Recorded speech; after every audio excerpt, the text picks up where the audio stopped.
ఏవమేవ త్వయా కార్యం అస్మద్వైరి వినాశనం అంటారు. ఏవమేవత్ త్వయా కార్యం, మేము సంకల్పించేటువంటి కార్యక్రమాలు, మాకుండేటువంటి ఈప్సితార్థ ఫలాలు ఏవైతే ఉంటాయో వాటిల్లోకి ఎన్నో వైరి శక్తులు వస్తాయి. ఎంతో శత్రువులు ఉంటారు.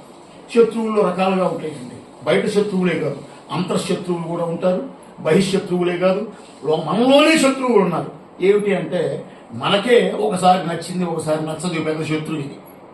ఒకసారి ప్రేమ అంటాడు, ఆ ప్రేమ కాస్త ద్వేషం అయిపోయింది. ప్రేమతో స్టార్ట్ అయిందంటే ద్వేషంతో ఎండ్ అవుతుందని అర్థం.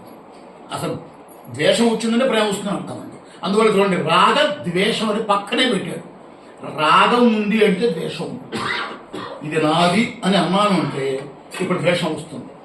దీన్ని కాపాడుకోలేక, ఇది ఎందుకని, నేను నాది అన్నాను కాబట్టి నాది అనగానే వాడు బాధలకి శ్రీకారం చుట్టుకున్నాడు అని అర్థం అండి, స్వయంగా వాడే. కాబట్టి ఇక్కడ నాదితోనే ప్రారంభమవుతుందమ్మా. ఆ ఆదే చివరికి ఏమీ ఉండదు. ఆ దండ వాడిపోతుంది, ఆ కుండ పగిలిపోతుంది, శాస్త్రంలో చెప్తాడు. కాబట్టి మీరు అలా భావించద్దండి.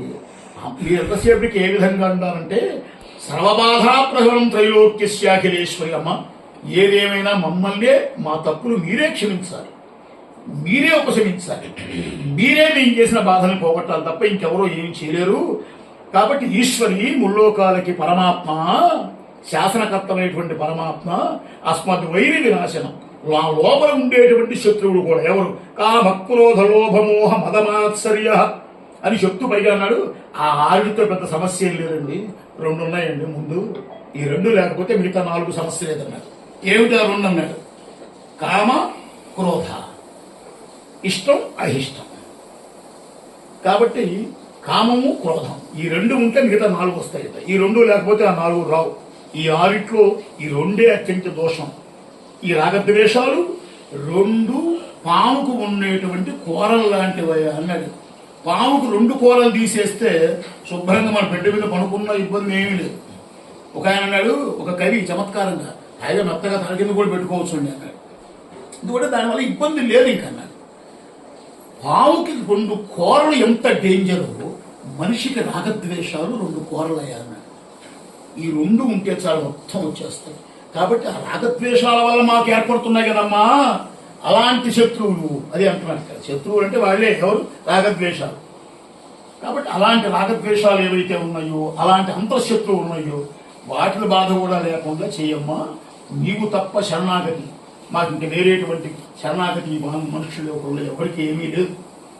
అన్యథా శరణం నాస్తి, రోజులు చెప్తున్నారు మీరు ఎక్కించి ఎవరిలో. త్వమేవ శరణం మమ, నువ్వు తప్ప మా గతి లేదు.